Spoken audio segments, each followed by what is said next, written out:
Welcome to my house. Welcome to the Structure Talk podcast, a production of Structure Tech Home Inspections. My name is Reuben Saltzman. I'm your host, alongside building science geek Tessa Murray. We help home inspectors up their game through education, and we help homeowners to be better stewards of their houses. We've been keeping it real on this podcast since 2019, and we are also the #1 home inspection podcast in the world, according to my mom. Welcome to another episode of the Structure Talk podcast. Tessa, wonderful to see you. We've got a special guest on today. I am super delighted. Oh my gosh. We've got some good questions that we've had from the listeners about indoor air quality. We've had people sending in emails, and it's kind of been building up over the last year. And I think we've got a fantastic expert to talk about a lot of this stuff. Tess, would you introduce Mr. May? Can you? I'm honored. First of all, we're having on Jeff May today. For anybody who doesn't know who Jeff May is, he's one of the best in the industry when it comes to indoor air quality and mold. And I'm not only honored to have you on the show, but I'm a little bit intimidated and nervous to be on the show with you, Jeff. But I'm really looking forward to diving in to talking about indoor air quality and mold things today with you, because I know there's a lot to learn, and we're learning from the best today. And just a little background, Jeff has a bachelor's from Columbia in chemistry, a master's from Harvard in organic chemistry. And Jeff, you've been featured in several articles, New York Times, you've been on the news, you've been interviewed by Dan Rather. I believe I saw. You've spoken nationally at different conferences all over, and you're an author of several publications and lots of books, one of them being My House is Killing Me. So we are so honored to have you on the show, Jeff. And please tell me if I got anything wrong in that introduction. And please tell us, too, we'd love to hear kind of how you got into this industry, the history, and what brought you to where you're at today, and to talk a little bit about your company that you have now. Well, thanks, Tessa. That was all correct. It sounds great to me. I guess I had a lot of allergies. I had a son with asthma, and he was hospitalized. And then we tried to sort of figure out what might be wrong. And I got curious looking into the environment, and discovered, that he had severe dust mite infestation in his bed.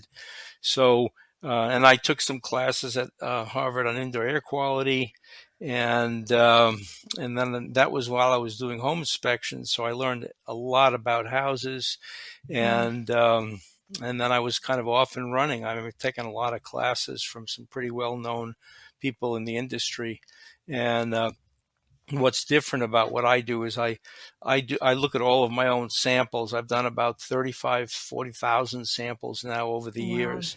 And I look for things that really the labs don't look for. So I get a lot of information from slides that other people don't. Wow. There's a million questions I want to dive into about that, but we'll get to that, I think. We've got a list of questions. Reuben and I kind of discussed before we had you on the show what we wanted to ask you while we were here. And we want it to be helpful and relevant to our listeners. Majority of them are home inspectors, but we also have, people from all over the country that tune in and listen that just want to learn more about houses and how to maintain them, how to improve them. So some of those questions are going to be a little bit more technical, but some of them hopefully are going to be bigger picture too. But Reuben, do you want to kick it off? I'd love to. Thank you, Okay. Tess. So kind of the theme here is what you can do to improve your indoor air quality. And number one, I want to ask you about whole house humidifiers. And I don't want to steer the conversation in any direction. What's your take on those? Good, bad, indifferent? What do you say about a whole house humidifier, Jeff? So you mean a humidifier on the furnace that adds moisture to the air, correct? That's right. Yeah. Okay. So the years ago, the simple devices that they had were really terrible. They created enormous air quality problems. So there are a lot of people who can't stand the sort of very dry, hot air in the winter. And so the safest type of humidifier to use is the one that it's a trickle type. So there's a little sort of aluminum mesh, and water trickles down, and air from the furnace goes over that, evaporates some moisture. And I guess the caveat is you don't want to let the moisture in the house get over 40%. In very cold weather, you may have to even keep it lower at 30%. But if you get a lot of condensation on windows, then that's a problem. But having too dry conditions contributes to health respiratory problems. So you don't want it really dry. Okay. And is that threshold, for really dry, would you say that's about 20% or 25% relative humidity? Well, 20% or lower, yeah. Okay. Yeah, so you're saying in a colder climate, keep it somewhere between 20 to 40, just depending on how cold it is. Well, no, or higher than that. I mean, above 30, but not much over 40. Okay. Yep. Okay. Got it. It really depends on the weather. If it's really cold out, you can't go that high because you get a lot of condensation. Yeah. Sure. So those systems, those humidifiers that you're describing, we see those all the time here in Minnesota. So many houses have those. And a lot of times, if you take the cover off and you look at that little mesh screen, it's green, it's nasty looking. Is that the source of the indoor air quality concerns that you have, or is it something else? Well, I mean, the trickle type with the screen, they don't usually get too dirty unless you have bad filtration. I mean, if you have a decent filter on a system, I think they'll be okay. But if you change the filter every year, that should be fine. But the old kind with the rotating drum ones, those were lethal. I mean, they basically had a puddle of water, and then the dust would go into the water, and then the drum would rotate, and the drum would be covered with mold, and then the air would blow over that. So those type, I don't think they make them anymore. No, I don't think so. But the steam type also, those are also, the steam are the sort of Cadillac of the industry. But again, they have to really be, when any kind of a humidification system, you're putting water in, and you really have to monitor these things. The problems come in when nobody ever checks anything. Okay. Now, you talk about filtration of the air, and that kind of brings us to the next thing I wanted to ask you about is furnace filters. Where do you stand on that? I mean, do you recommend the cheap little 99-cent ones, the more expensive $20 ones with the super high MERV rating? What do you think about electronic air filters? What would you recommend for someone who's got asthma or allergies? What would you say? Well, the best type of a filter is a throwaway. The electronic ones, they may run for a couple of weeks, and as soon as they get any kind of dust on the wires, they cease to function.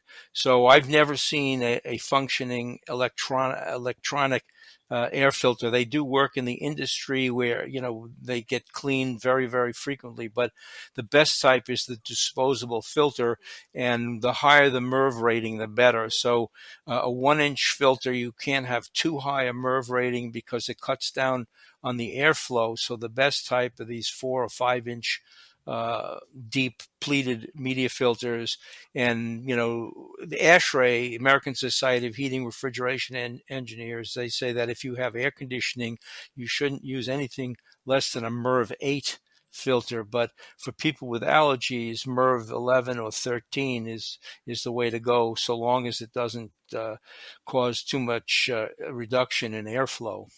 Okay. All right. So you're not a fan of those electronic filters. What if you did have a really diligent homeowner? Every 3 weeks, they take out their pre-filters, they wash them, they take out the cells. I don't know anyone who does it every 3 weeks, but you take out the whole cells and you wash them down, or you put them in the dishwasher or whatever, you clean the heck out of them. In those cases, could it be a viable alternative? I think most people, given the lack of maintenance and time, it's not feasible. The only thing, the disposal, and the people who have electronic filters, they do make, a lot of the manufacturers make a pleated media filter that just replaces all that electronic stuff. So it's Sure. easy to convert. And the Yeah. washable ones, I don't like either. The washable, people get these washable electrostatic filters, and you can never get all the dust out of those. So you really the best way to go is disposable filter. Okay, got it. And when you say that there's a replaceable media to go in there, I just want to make this clear for anyone who's not following along. And correct me if I'm wrong, Jeff, but you're saying that if you have, let's say you buy a house and it already has an electronic filter system, typically that's going to be a 4-inch opening. And you can remove the electronic cells, you can remove the pre-filters, and then you can just install a replaceable 4-inch furnace filter in that opening. So you get really good filtration. You don't need to get an HVAC contractor to come in and tear things up, tear apart your ductwork and put it all back together. You can use that existing opening. Is that what you're getting at? Absolutely. Okay. Yep. You just have to make sure that it fits airtight. A big problem with, good filtration is that, there's bypass around the filter, and that's like a condom with a hole in it. You really, you want to, and the thing is, filtration is really important for people who have central air conditioning. I mean, with furnaces, it's important, but for central air, it's critical. And I did a study in the Boston area where I compared 300 houses, control houses that I had looked at for home inspection, to 600 houses where people were actually sick. And what I found was that 19% of the homes in the Boston area have central air conditioning. It's kind of low because it's an old, city, and 38% of the houses where people were sick had central air conditioning. So you get from that, you're twice as likely to be sick if you have central air. And of course, why is that? It's because you've got all the mold growing on the coil and in the pans and things. And why is that? Because you don't have adequate filtration. So really the key to having a healthy indoor air quality is to have a good bleeded media filter. Okay. That's a really interesting study, Jeff. And I'm curious, do you think some of that has to do, or the results have to do with people that live with their windows open versus people that live with their windows closed? Because if you've got forced air AC, you're keeping your house shut up in the winter. And so do you think some of those health issues could be coming from other things in the indoor air environment? Well, it's possible, but I just having looked at thousands of pieces of air conditioning equipment, and 90+% of them are full of mold, and I guess it's just that not that many people are allergic to mold, and so therefore these conditions within these systems remain that way because not enough people get sick. But I think as time goes on, like right now, 100% of new construction is with central air. So we're getting big increase in amounts of central air, and so more people will be sensitized. What do you recommend then, Jeff, for people that have forced air conditioners and have these A coils that are covered in mold in these systems? Like, how do you fix that problem? Yeah. Well, the coils can be cleaned, and the sad thing about this whole I don't know what the scenario is that people always talk about duct cleaning, and ducts can be dirty, ducts can be contaminated, but the real source of air quality problems, in my opinion, is from the air conditioning coil. And NATCA, which is the National Duct Association, Duct Cleaner Association, they surveyed their members a few years ago, and only 40% of them would even clean an air conditioning coil. So most people don't ever get the coil cleaned. They just have the ducts cleaned. And so that doesn't really help them in terms of air quality. It's not addressing the problem. Yeah. And I'm not aware of any contractors that offer that service. Are you, Reuben? No. And I was just going to ask how it even gets cleaned. What is the process? Do you know? Yeah.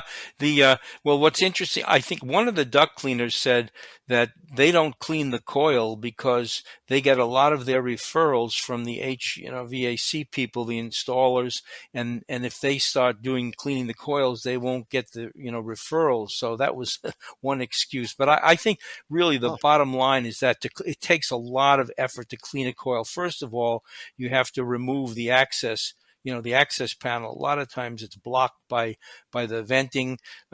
It's difficult to access, and they rinse it through. Typically, they'll use some chemicals that the detergent kind of chemicals that they'll push through, and you can also use steam. There's one company that uses like high pressure steam to clean the coils. But there are not a lot of companies out there that will do it, because you can't make money. The way a lot of these companies, what they call blow and go companies. They just have a big vacuum truck in the street, and then they just suck it for a few minutes, and they pull some dust out and they show the homeowner. But you have to use brushes. But if you're doing one of those blow and go jobs, it's a couple of hours. You get whatever, $800 or $1,000 or something. And if you're cleaning a coil, that could take 2 or 3 hours just to open it up and, Wow. access everything, clean it. So Yeah. it's very time consuming work, labor intensive. And so they don't make money on it. So they don't do it. Okay. That makes Wow. perfect sense. Yeah. All right. Yeah. What? Just going back to the duct cleaning thing. So Jeff, would you say in general you wouldn't recommend duct cleaning as a solution to resolving people's indoor air quality problems? No, I think duct cleaning can be very important because there are a lot of allergens that will be in the ducts, and so if you have like a dog allergy or a cat allergy, then it's in the ducts and you'll have that problem. I actually looked at a house, a new construction, and the guy was allergic to ducts. And I said, look, you have tons of dog dander in your house air. And he said, that's impossible. It turns out the builder brought his dog every day on site, and he contaminated the whole house, with dog dander. So,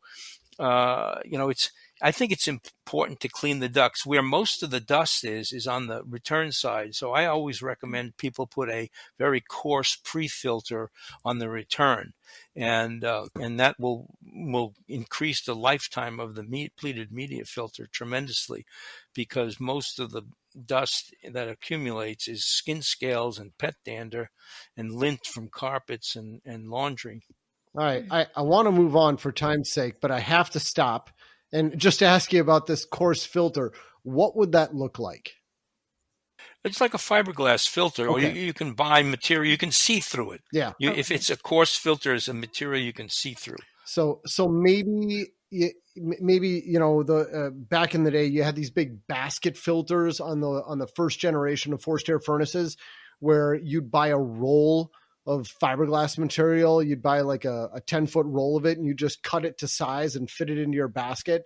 Is that kind of what you're thinking of, where you just cut a piece and you fit it in there? Okay. Yep.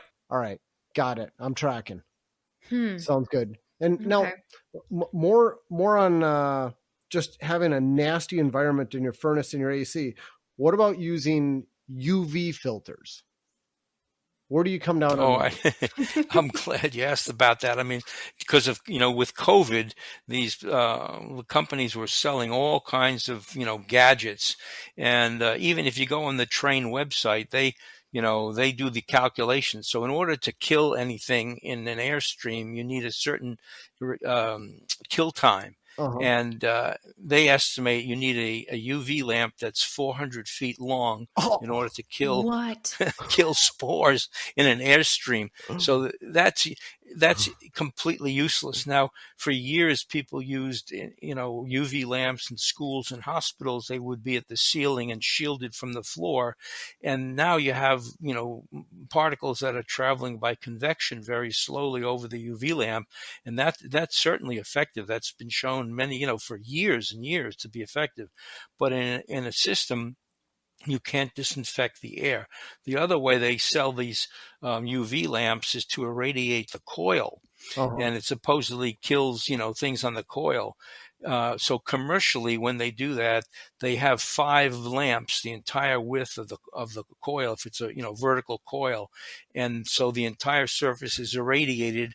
And that radiation, if you put your hand in there, you'll be severely burned. Wow. So that kills everything. Huh. Okay. But these little dinky tubes that they use for to radiate the coil, they don't provide enough radiation. The incident light at an angle is not effective. So most of the debris on the surface is going to be in a shadow. So UV lamps don't work. The only thing, again, always most important is good filtration. You don't want to get particles onto the, cooling coil. Okay. So what I hear you saying, Jeff, is that the commercial world has figured this out and it's effective, this UV light system, but it hasn't transferred over to residential applications effectively yet. Yeah, I think because, the coil commercially, I think they're mostly flat, plate coils, and that's pretty easy to set up but the A coils, it's not easy to set that up. Yeah. And I don't think people would be willing to pay the money that it would cost to really set the thing up properly. Wow. So you're okay. But So there's you'd no say reason you're not to have dust on the coil Yeah. if you have a good filter. Yeah. Okay. So focus on the filter side, and you would probably not recommend a homeowner install a UV light system in their ductwork. Never. They are useless. And I mean, they actually I've been in places where I could smell ozone, that was from the lamp. Wow. Which is toxic, because the right? UV produces ozone. Yeah. All right. Well, we got a show. We're good. I don't need any more. No,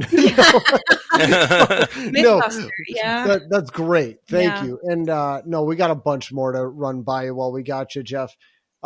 Sure. I want to ask you about standalone air purifiers. What do you think about those? They work. They're great. I mean, I actually set it up in my office one time, with a particle counter, and, the particle count dropped to nothing. But as soon as you get up and walk around, the particle count, shoots right up again. And my best example for that of, how it isn't that helpful is if you're allergic to dust mites, you've got all that allergen in your mattress. If you put a $1,000 air filter in every corner of the bedroom, once you get into bed, you're going to still be exposed to that allergen. And so you always want to solve the source problem first and then go to, the air purifier. They work great. And actually there's one manufacturer now that makes something that'll just blow HEPA filtered air into your face. So it doesn't filter the whole room. It's just filtering the air that you breathe. And that can be very, very helpful. Plus there's this thing called the Corsi-Rosenthal filter. I don't know if you heard of that. No. Well, this is great. It's two researchers who I think they figured this out. You need a 24-inch window fan, and you make a box for the fan with MERV 13 filters. It's all put together with tape. It costs about $100, and it's as effective as an $800, $1,000. Fan. You have a bottom, and then the sides are all MERV filters, and the fan is sitting horizontally on top of the filters. It's all taped together, and there are a lot of schools that are using them. And they, the difference is that if you buy one of these, really expensive HEPA filters, maybe they're like 300 cubic feet of air per minute, but this Corsi-Rosenthal thing does 1,700 cubic feet of air per minute. So there's been some papers written about it. It's very effective. I'm on Wikipedia looking at it right now. It's exactly what you describe. It's a bunch of filters duct taped together, right? With a box fan sitting on top of it. Wow, it's miraculous. Wow, it's ingenious. Okay. What's it called again? A Corsi-Rosenthal fan filter box. Yeah. Filter box. Yeah. Okay. Corsi Rosenthal. Huh. Interesting. And this is something that a homeowner could create and install. And anybody. And they install Absolutely. it in I have one of my clients has two of them in his little apartment. Okay, so if you want a good whole house filter, not whole house, but a good room air purifier, make your own. Make one of these. Okay. Jeff, I think you just gave Reuben his next blog topic. We were going to be seeing a homemade, Reuben Saltzman filter soon. I might make one of these. Yeah. Yeah. I've been tempted. It's funny. I've been tempted, but I couldn't find the filters. Okay. Are the filters hard to find for it? Well, I think you can get them online. It's just Home Depot didn't have the right, they didn't have the filter size. Okay. Going back to these air purifier systems, if someone, doesn't have the materials, the time, or the ability to build something like this, are there certain, I guess, qualities you'd look for when you're buying an air purifier? I think that what's important to people is the level of noise and then how much air it's actually filtering. But there are so many of them. I think some of them are the less expensive ones work fine. You don't have to spend $800 for. I mean, Okay. you can get a decent one for $300, I think. For 300, and it would be, would you say get a HEPA air purifier or? Yeah, it's HEPA. Yeah. Okay. All right. Now let's talk about another device that's constantly bringing air in and out of the house. At least we've got a ton of these in Minnesota, and it's your air exchanger, more technically known as a heat recovery ventilator or an energy recovery ventilator. What do you think about those? And what do you think about comparing one of these to some other type of ventilation strategy, such as exhaust-only ventilation? Here in Minnesota, that used to be pretty common, where you'd have a fan running all the time, constantly pulling air out of your house. What do you think about all these different things as they relate to indoor air quality? Well, I think that an HRV, they're called, they can be very effective in bringing in fresh air. But I guess the issue I have with all of these things is that every one that I've looked at had a big mold problem, because if you run it continuously in the summer, you're pulling in all kinds of pollen and bugs and things, and they get full of that stuff. And then you can have condensation in the winter if it's cold, or you have high humidity in in the summer, and so these things get full of mold. And none of the machines have adequate filtration. They have these very small filters. They're not attached properly. There's bypass around the filter. So I always recommend that people use supplemental filtration, and you can buy an inline filter box with it comes with a MERV 12 filter, but Fantech makes an FB6 filter box, and you switch that out with a MERV 8 filter. And that filter, I forget, it's 20 inches long and maybe 12 inches wide. So it's about 4 or 5 times maybe even 10 times the surface area of the filter that comes with the unit. And maintenance is very important. You have to clean the heat exchange coil. I think most people just set them up, and then, like everything else, they never think about it again. Oh, so true. Yeah. I mean, when I was, inspecting houses every day, it was, every time we came across an HRV or ERV, you open it up and usually you're bombarded by dead bugs and dust falling on you. But, it's like no one has ever opened it and cleaned it and didn't even know that there were filters. That's right. Yeah, in fact, I had one family where they were all sick with allergy problems, and when I inspected it, it had been there for 9 years. I put the plug back in, it didn't turn back on again, and that was on a Friday, and I called them on Monday. It was the first time they had no allergy problems anymore. It was the HRV stopped working. Wow. Now, I'm trying to picture this inline fan you're talking about. How does it get installed? Is it installed on the intake side, like in the duct that connects, to the HRV from the exterior air intake? Right.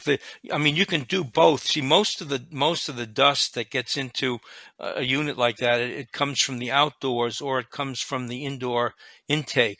So I usually recommend 2 of them, and it's a box that has openings for ducts. It's a 6-inch opening for you just attach the duct to each end, and that just filters the air before it gets into the HRV.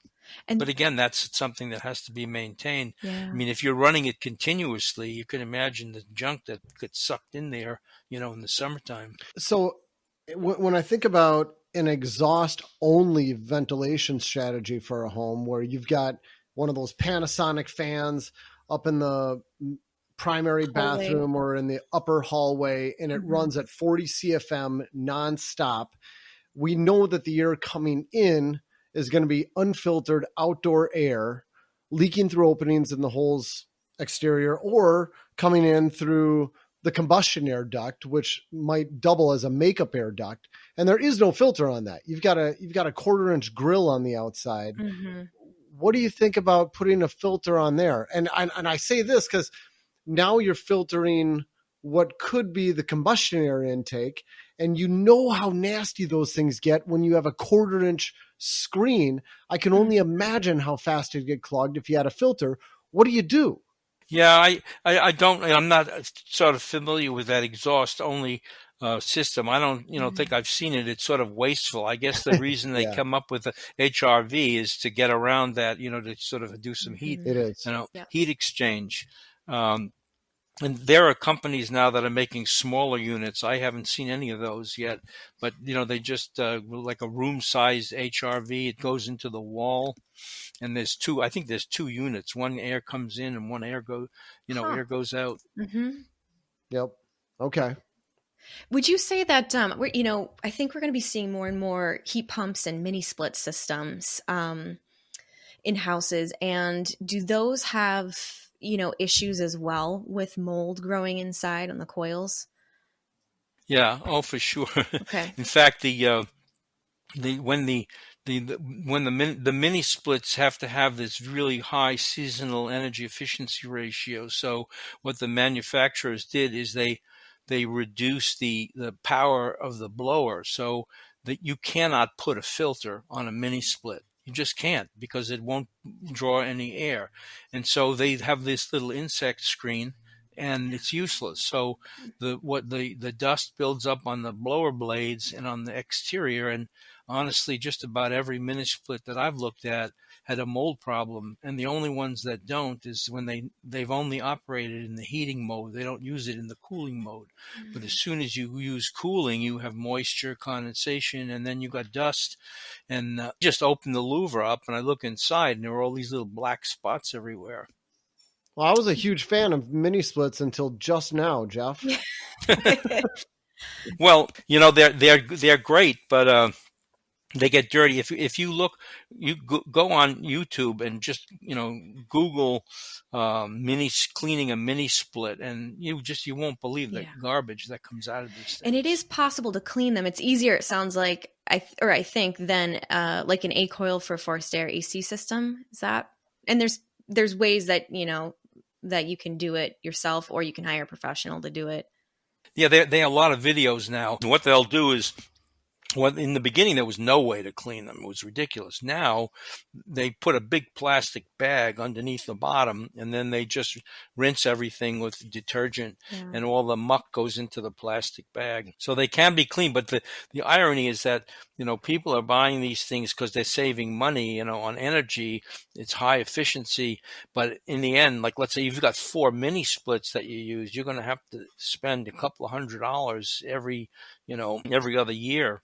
So you're spending money on cleaning it instead of energy. The maintenance of it, yeah. Yep. Sure. Interesting. Few other questions for you. Another one is, if someone does have indoor air quality issues, besides all the stuff we've talked about, what is some low-hanging fruit that people should go after? What's some of the biggest problems you see in people's houses that they're just, it's like a no-brainer, like, hey, get rid of this source? Dust is the devil. Dust. Okay. Dust is the devil. Yeah, really. Just, have some fresh air and get rid of the dust. I've taken, as I said, like thousands of samples from dust, and there's just all kinds of evil in the dust. So you clean under things and behind things. Another big problem, refrigerators. People don't ever clean their the coil for the refrigerator. Not the coil, but the drip pan. And those things get full of mold. Okay. So that's a pretty low-hanging fruit. That reminds me. We've had clients that just cleaned their refrigerator, the coil, the drip pan, and all of their allergies went away. That as we're talking about this reminds me of something that Mac Pierce, Mac Pierce, Jeff? Sure. One of, He's out your way, right? Yeah. Yes, I believe he passed away recently. Oh, really? Yeah, but for anyone that doesn't know Mac Pierce, he was one of the most interesting, fascinating people to listen to, but he was a mold expert, indoor air quality specialist as well. And I remember him saying, like, the first thing to do is instead of like throwing all this money at fancy filtration systems and, filters and, ozone and lights, whatever people are doing, he's like, get rid of your carpet. Carpet brings dust and mold and nasty stuff. Right. And just get rid of it. That's right. Yeah, for sure. Yeah, that was on my list actually. I mean, for if you, I've done this calculation. It's pretty simple. But if let's say you have 1 square foot of carpet of oak floor, solid floor. Now you put 1 square foot of carpet. You now have 70 square feet of area because of all of the fibers. And so that's how you get that huge reservoir for dust. Mm-hmm. And when you take samples, I mean, if you take a room air sample and there'd be 3,000 particles per cubic foot, and then you bang the carpet, it goes up to 100,000. So, for people, at least for people with allergies, getting rid of, carpet is about one of the best things they can do. Okay. All right. And I'll tell you another suggestion. I always tell people, if they don't want to remove the carpet, because that, can be a costly thing, there's a plastic film that painters use to when they paint on carpets. It's called carpet protector, and you can buy it online. You can get it in Home Depot. And I'll say, look, if you don't want to get rid of the carpet, just cover the carpet where you walk, and then you won't be breathing in any more of that aerosol. Now, if you feel better, then it's not a bad idea to get rid of the carpet. So it's a diagnostic thing, especially on stairways. I mean, when you go up and down stairs, you create a lot of aerosol. So you just put the plastic down, and, that can make a huge difference. In fact, with all my allergies, whenever I stay in a hotel, I always bring carpet protector with me. Do you? Interesting. Yeah, I have to. I've been I took an infrared class in Burlington, I think it was, and I couldn't breathe in the hotel room, and I just put the plastic down where we walk, from the bed to the bathroom and the desk, and I was fine for a week. Wow. Amazing. What about cleaning your carpet? Is there like some type of industrial shampoo or some type of carpet cleaning process you'd recommend that's going to make it a lot better? Yeah, absolutely. Lots of times people will, clean their carpets. The carpets stay wet too long, and then it just becomes a little forest of mold. So what I always recommend is using steam vapor. These are machines that you can buy, steam vapor machine, and it looks like a little canister vacuum cleaner, but it boils water, and the steam comes out. It's 40 pounds of pressure. And at that temperature, if you go over your carpet, you will kill every flea, every dust mite, every bug, everything instantaneously. And if you go over slowly enough, it'll destroy all of the allergens. Many allergens are very sensitive to heat. And so the steam actually destroys the allergens. So the steam vapor machines, you can get one for about $300 or $400, and they're really miraculous. Okay. Wow, and you don't need chemicals or detergents or anything like that. Nothing, just steam. Yeah, you vacuum thoroughly and then just hit steam. How often? And for rugs, you can actually, when you vacuum, you can never really remove all the dust. It's like you vacuum, 100 times, maybe you'll get 70% of the dust out. So, but if it's a rug, you can hang it up and then blast it with air from a leaf blower, and that'll get rid of a lot of the dust. And then you treat it hanging up with steam vapor, and that'll kill anything. Okay. Did you say leaf blower? He did. Yeah, leaf blower. You want to blow the dust out. You blow it from the back. We actually know someone who uses a leaf blower to move dust around, don't we, Reuben? What? It's an inside joke about my wife. Sometimes when I'm gone, she will bring this little battery-powered leaf blower inside to blow all the dog hair to one side of the house. That's an inside joke. Yeah. But I'll tell you, there's a process called a dust down, and they use a leaf blower to get rid of dust. Like when you have a lot of like trinkets and all kinds of stuff, and you can never dust in a room, you just put an exhaust fan in the window and you use a leaf blower. You just have to wear a face shield because you don't want to get a pencil in your cheek. So, but you can. So if my wife would put a box fan in the window, then she might be able to do this while I'm home. Creates an Yeah. You've Because I've given never Santa seen it some done. I've just heard rumors about this. Oh, yeah. No, it's done. It's a legitimate way of getting rid of dust. Well, I don't know if I'm going to let her listen to this podcast. You might have to carry this one. Oh, giving her Well, ideas. So, all right, Jeff, moving on. If somebody does have some indoor air quality issues that they're concerned about, they think my house is killing me, I don't know what's going on, as home inspectors, we'll go in and we'll check all the obvious stuff. I mean, we'll look at their combustion appliances, bath fans, clothes dryers properly venting to the outside, check all those big boxes. But besides that, what could someone who specializes in this do? What type of tests would you do for someone who's complaining about problems? It sounds like you've done a ton of testing. Typically, I will take air samples because I want to know what people are breathing, what they're exposed to.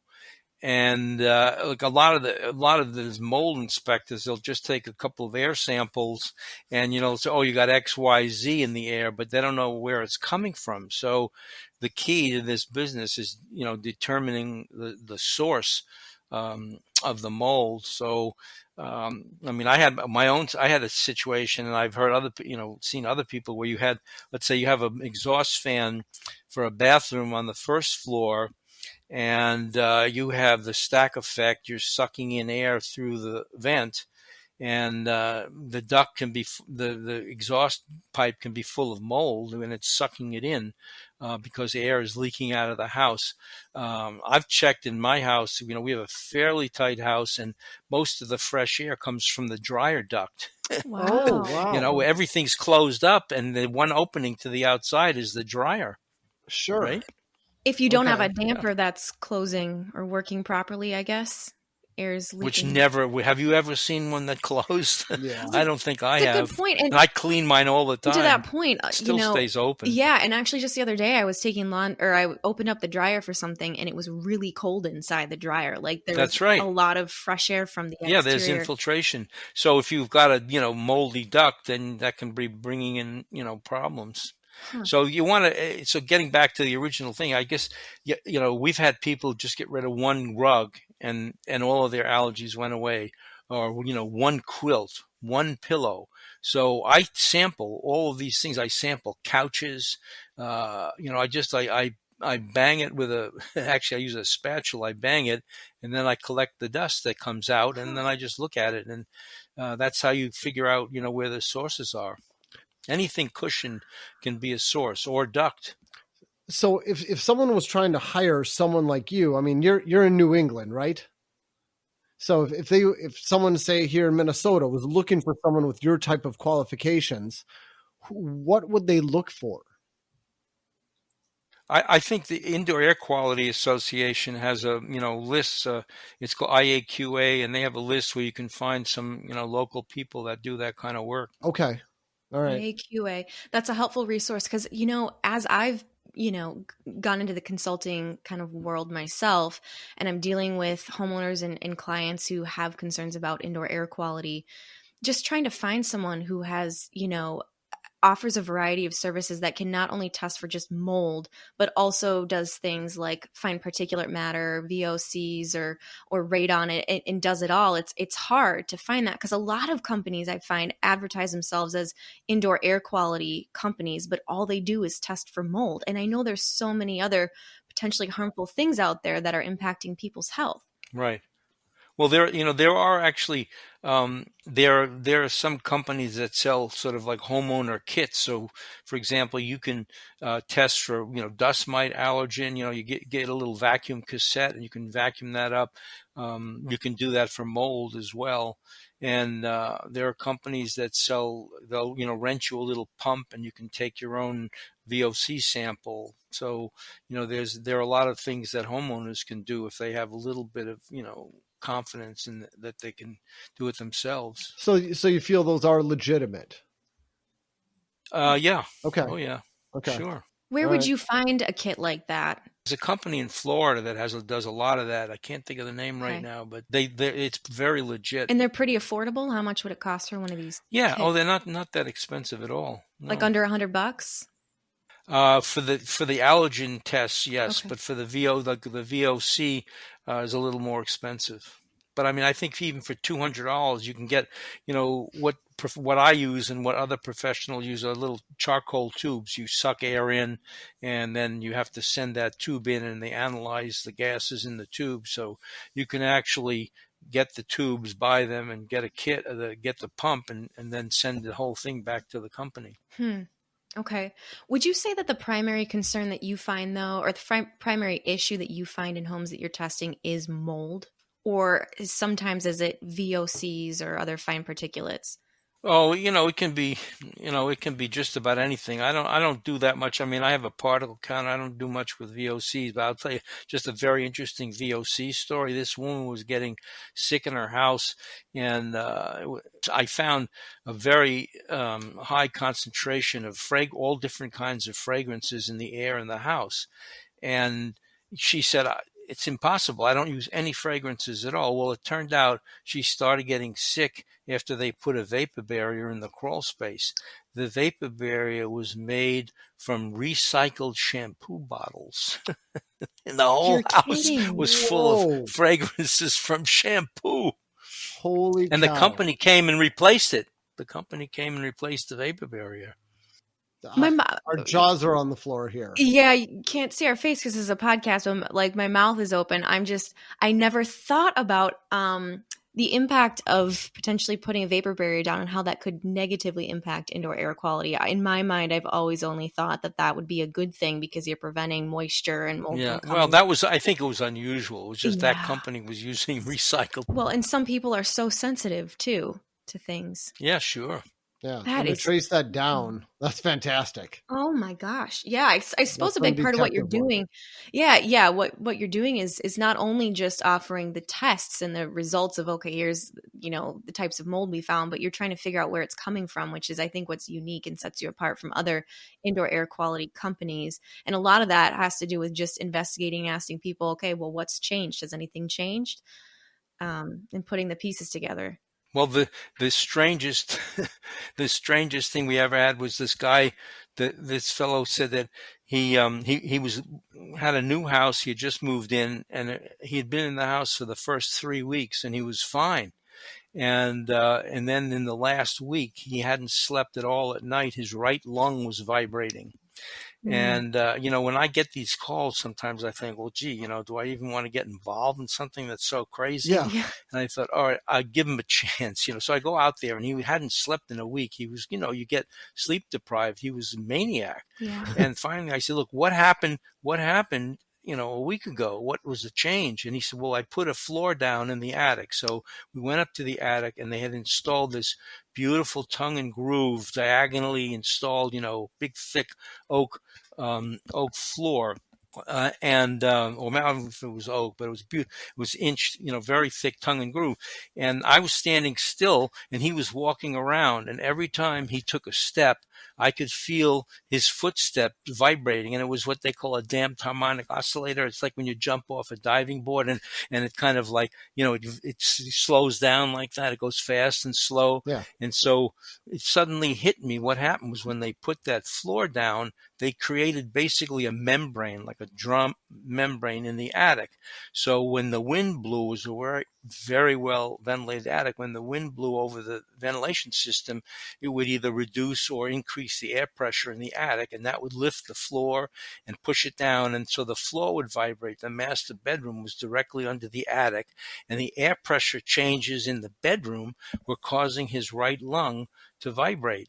So I said, look, he hadn't unpacked his books yet. And I stood on the floor, and I would like very gently, shake the floor, and he would say yes or no while he was in bed. And he could tell 70% of the time he knew when I was moving in the attic.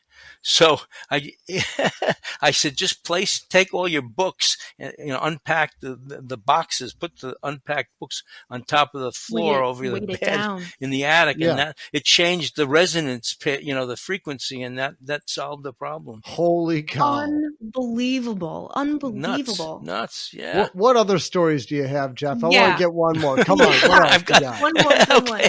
Well, I actually here's an interesting one where sometimes when if you have like blowers that produce sounds, you can get like beats. When you have two notes that are close together and you get musical beats. Yeah. So there's that causes changes in the pressure, and in bigger buildings, people can actually be disoriented by that. And that actually happened to me. I was in a parking garage, and I was walking through the parking garage, and I started feeling very, very dizzy. And when I realized that there was an exhaust fan for carbon monoxide that was running, and it wasn't balanced. So the fan was oscillating in and out, and it was changing the air pressure, and it made me dizzy. So here's a scenario. I wonder if it's similar. Like if you're driving a car and someone in the back seat rolls their window way down all of a sudden, and you feel this weird vibration kind of pressure in your head, and it's like, I was crazy. just thinking that, Tess. Roll your window up. My car does that too. It drives me crazy if you roll the back window down. Yeah. Huh.